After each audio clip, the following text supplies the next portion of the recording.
2006 में। तब से लेकर क्या कर रही हैं? सर ग्रेजुएशन 2011 में किया है। तो 6 में मैट्रिकुलेशन था। जी। अच्छा, किस सब्जेक्ट से? सर अकाउंटिंग से। अकाउंटिंग से। और 11 से लेकर अब तक क्या कर रही हैं? सर 2013 से मैं शिक्षिका हूँ प्राइमरी स्कूल में। प्राइमरी में कहाँ? बख्तियारपुर में। नियोजित शिक्षिका हैं। जी। अच्छा, तो ऑलरेडी तो आप समाज सेवा कर रही हैं, जी सर। तो फिर इस पोस्ट के प्रति क्यों? जी सर, अभी जहाँ मैं अपनी सेवा दे रही हूँ उसका एक सीमित दायरा है। मुझे लगता है मैं प्रशासन में आके विस्तृत दायरे में अपना सेवा दे सकती हूँ। अच्छा, उसमें क्या कमियां दिख रही हैं? नियोजित शिक्षिका में बहुत आरोप है कि केवल वेतन के लिए लोग हड़ताल करते हैं, कभी बेहतर सर्विसेज के लिए हड़ताल नहीं कर रहे लोग। जी सर, वेतन के लिए हड़ताल तो कर रहे हैं, लेकिन सर मुझे लगता है कि उनमें प्रशिक्षण की कमी है। उनको अगर प्रॉपर प्रशिक्षण दिया जाए और जो मॉनिटरिंग उनका प्रॉपर तरीके से किया जाए तो क्वालिटी बढ़ाया जा सकता है। अच्छा, जिला प्रशासन जी क्या वरीयता, क्या पोस्ट कब में आपका? सर, बिहार प्रशासनिक सेवा, बिहार पुलिस सेवा, बिहार वित्त सेवा। इसका जॉब प्रोफाइल बताइए BS का। Sir SDM। जॉब प्रोफाइल क्या करना होता है इसमें? सॉरी सर, इसका वर्क होता है सर, एक तो लॉ एंड ऑर्डर मेंटेन करना होता है। उसके बाद जितना भी स्कीम चलाई जा रही है गवर्नमेंट के द्वारा उनको इम्प्लीमेंट करना होता है और उनका मॉनिटरिंग करना होता है। इसके अलावा सर PDS सिस्टम को भी देखना होता है। तो इसमें आपकी भूमिका क्या है? इस जिला प्रशासन में क्या होगी आपकी भूमिका? Sir law and order maintain करना और जो भी स्कीम चलाई जा रही है उसको इम्प्लीमेंट करना, सब आप ही करेंगे, तो DM साहब क्या करेंगे? सर उन्हीं के आदेश से। उनके आदेश से आप करेंगे तो बहुत सारे, एक जिला में कितने होते हैं SDC? सॉरी समझिए। तो आप पे आपका सेपरेट वर्क होगा कि DM साहब के सहयोग में आप रहेंगे? जी सर। बताइए। तो मुझे लगता है कि एक सेपरेट वर्क होगा और साथ ही उनका मार्गदर्शन भी मिलेगा। मार्गदर्शन या सहयोग? सर सहयोग मिलेगा। चूँकि आप रहेंगे डिप्टी कलेक्टर और वो हैं कलेक्टर, वो DM भी कहलाते, कलेक्टर भी कहलाते, 2 पोस्ट एक ही व्यक्ति, कैसे संभव है? किस परिस्थिति में वो कलेक्टर कहलाते, किस परिस्थिति में वो DM कहलाते हैं? सर जब वो दंडाधिकारी के रूप में कार्य करते हैं तो वो मजिस्ट्रेट कहलाते हैं और जब सामान्य कार्य करते हैं तो वो DM कहलाते हैं। चलिए, मान लिया जाए आप किसी जिला के DM बना गए, अब सवाल लेंगे। हाँ, और किसान आंदोलन आपके जिला में हो रहा है, जी सर। तो आप क्या करेंगे? खास करके शुरुआत होने वाला है। जी सर। राइट टू प्रोटेस्ट उनका अधिकार है, और जहाँ आपका कलेक्ट्रेट है ना, वहीं पर वो लोग धरना प्रदर्शन करना चाहते हैं, क्या करेंगे? मान लीजिए पटना DM के ही आप, मतलब ये DM के सपोर्ट में आप हैं, मूर्ख लॉ एंड ऑर्डर आप ही को देखना है। जी सर। सर उसके लिए प्रिवेंटिव अप्रोच अपनाएंगे। उनके जो लीडर होंगे उनसे बातचीत करेंगे, उनको कन्विंस करने का प्रयास करेंगे और अगर वो नहीं मानते हैं तो फिर हम पुलिस बल बढ़ाएंगे और वहाँ पे शांति ये तो बिहार सरकार तो कितना अच्छा है, उसको बात ही नहीं करनी, सीधे लाठी चला देना है।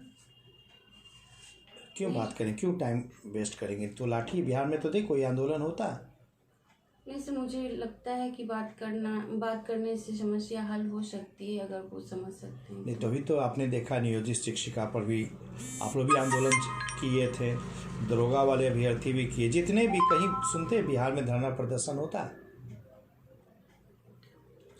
एज ए प्रशासिका के स्तर से देखिए, ये तो कितना बेहतर तरीका है। आप इजाज़त नहीं देंगी धरना प्रदर्शन का, अगर जबरन वो आते हैं तो आपके पास अतिरिक्त पुलिस बल भी है। सर हमारे संविधान में सबको अधिकार है सम्मेलन करने का, विरोध करने का, तो मुझे लगता है कि वो प्रदर्शन अगर करते हैं तो इजाज़त देनी चाहिए, उनकी भावनाओं का ख्याल रखना चाहिए। कई वीडियो वायरल हुआ है जिससे महिलाओं को भी मतलब पुलिस अमानवीय व्यवहार किए हैं। जी सर, किया गया है वैसा। आप बोलिए। एक प्रशासक में कौन कौन से गुण होने चाहिए? सर धैर्य होना चाहिए, उसके बाद उनका कम्युनिकेशन स्किल अच्छा होना चाहिए, इसके साथ ही डिसीजन मेकिंग अच्छा होना चाहिए और सर मुझे लगता है कि उन्हें भावनात्मक जुड़ाव भी होना चाहिए पब्लिक से। किसान बिल जो पारित हुआ है वर्तमान में, आप उसके पक्ष में हैं या विरुद्ध में हैं? सर मुझे लगता है कि ये किसानों के हित के लिए है। अगर उनकी कोई ऑब्जेक्शन है उनका, तो सरकार से बातचीत करके समाधान उनका लिया जा सकता है सर। बातचीत का रास्ता कहाँ खुल रहा है? सर गवर्नमेंट तैयार है बातचीत के लिए, लेकिन किसान अड़ी और किसान भी तो बातचीत के लिए तैयार ही है। अब बातचीत हो नहीं रहा, बातचीत तो 10 राउंड हो चुका है। जी सर बिल्कुल 12 राउंड बातचीत हो चुका है, और लेकिन वो लोग अड़े हुए हैं कि बिल को आप खारिज करिए, ख़त्म कीजिए, उसके बाद ही हम मानेंगे। अच्छा, आप एक शिक्षिका हैं। बिहार में शिक्षा व्यवस्था जो है उसकी गुणवत्ता दिनों दिन घटती जा रही है, इसके पीछे क्या कारण आप मानते हैं? सर मुझे लगता है कि मॉनिटरिंग में कमी है सर। उसके बाद जो भी स्कीम चलाई जा रही है तो इम्प्लीमेंट तो किया जा रहा है, लेकिन उसका प्रॉपर तरीके से मॉनिटरिंग नहीं हो रहा है। इसके अलावा सर शिक्षकों को प्रशिक्षण भी नहीं प्रॉपर तरीके से मिल रहा है। आप तो बिहार की एजुकेशन व्यवस्था पर ही प्रश्न खड़ा कर रही है।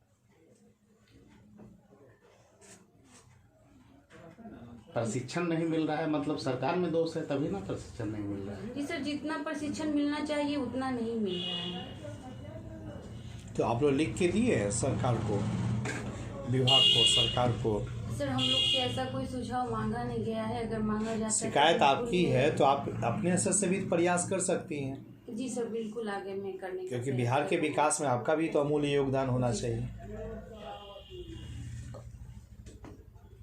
लॉकडाउन के दौरान जो है कि डिजिटल शिक्षा को बढ़ावा मिला है, इसको बेहतर करने के लिए और क्या क्या प्रयास किए जाने चाहिए? सर बिहार में देखा जाए तो ग्रामीण एरिया में स्मार्टफोन की पहुंच बहुत कम है, तो हम कम्युनिटी बेस्ड मतलब छोटे स्तर पे प्रयास कर सकते हैं कि एक बड़े स्क्रीन पे 4-5 बच्चे को इकट्ठा करके 10 बच्चे को इकट्ठा करके दिखा सकते हैं। इसके अलावा सर हम रिकॉर्डेड फॉर्म में वीडियो भी देकर इसको आगे बढ़ा सकते हैं। इस बार जो बजट पारित हुआ है उसमें किन किन चीज़ों को प्राथमिकता दिया गया है? सर सबसे पहले प्राथमिकता स्वास्थ्य को दिया गया है। उसके अलावा सर इंफ्रास्ट्रक्चर को भी दिया गया है, कृषि क्षेत्र और शिक्षा को भी दिया गया है सर। आपकी हॉबी क्या होगी? सर कविता लिखना।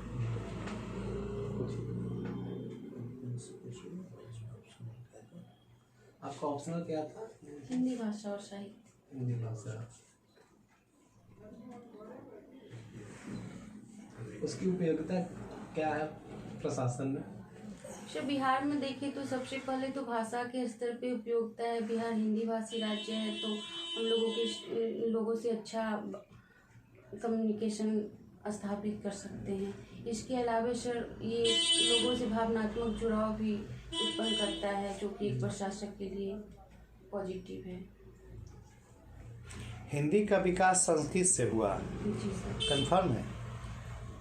सर हिंदी से पाली का विकास हुआ, उसके बाद प्राकृत, फिर हिंदी से पाली, संस्कृत से पाली, प्राकृत, उसके बाद अपभ्रंश, अपहट, पुरानी हिंदी, इस तरह से सर हिंदी का हिंदी विकास हो गया। तो हिंदी के विकास में संस्कृत का कितना योगदान आप मानते हैं? सर हिंदी में शब्द में देखें तो उससे तद्भव और तत्सम शब्द दोनों हिंदी में लिए गए हैं। उसके अलावा सर वर्णमाला में भी, व्याकरण में भी बहुत योगदान है। अच्छा, छायावाद से क्या समझते हैं? जी सर, 1918 से 1936 का काल छायावाद का माना जाता है। इसमें स्वानुभूति की अभिव्यक्ति होने लगी, स्वतंत्र चेतना का विकास हुआ, नारी मुक्ति और प्रकृति चित्रण का भी वर्णन किया गया। मुंशी प्रेमचंद जी का बड़े घर की बेटी कहानी पढ़ी है? सॉरी सर नहीं पढ़ी। पंच परमेश्वर, नहीं सर। नमक का दरोगा, नहीं सर। तो प्रेमचंद की क्या पढ़ी है? सर गोदान पढ़ी है मैंने। उसमें क्या है, मूल बातें क्या लिखी गई है? सर गोदान में कृषक समाज की और जो तत्कालीन समाज की समस्या थी उसको घेरा गया है। अच्छा, म्यांमार के संदर्भ में भारत को क्या करना चाहिए पता है ना? तख्ता पलट दिया गया। जी सर। क्या करना चाहिए? सर संयुक्त राष्ट्र संघ में हम इस समस्या को उठा सकते हैं कि वहाँ पे जो भी हुआ है। मतलब आपके पड़ोसी भी है, आप ताकतवर भी हैं। जी सर। लेकिन हमारी नीति रही है कि हम किसी की संप्रभुता को नहीं अतिक्रमण नहीं कर सकते हैं, तो हम अपनी भी संप्रभुता का सम्मान करते हैं, दूसरे की संप्रभुता का सम्मान करते हैं। लेकिन लोकतांत्रिक व्यवस्था का तो आप समर्थक हैं, वहाँ तो अलोकतांत्रिक व्यवहार हो गया। जी सर, लेकिन ये उनका आंतरिक मामला है, इसको हम अंतर्राष्ट्रीय जो भी संगठन है वहाँ उठा सकते हैं, संयुक्त राष्ट्र में उठा सकते हैं और उसके लिए सबके सहयोग से बेहतर प्रयास कर सकते हैं सर। तो केवल आप उठाने का ही जिम्मेदारी लेंगे? क्षेत्रीय स्तर पर दक्षिण एशिया के प्रमुख राष्ट्र आप हैं, आप चाहते हैं कि एशिया के सबसे नंबर 1 ताकतवर देश बने। दक्षिण एशिया का देश सबको मानता है कि नंबर 1 दक्षिण एशिया में वो है, तो हमारे अधीन होना चाहिए ना। क्योंकि राष्ट्र के मामले में तो मत्स्य न्याय चलता है, बड़ी मछली तो छोटी मछली पर नियंत्रण रखेगा ही रखेगा। नहीं सर, हमारी ऐसी पॉलिसी नहीं है, हम सबकी संप्रभुता का सम्मान करते हैं। नहीं, आंतरिक मामले में आप आंतरिक मामले बोल करके अपना दायित्व का निर्वहन नहीं करेगा, बड़ा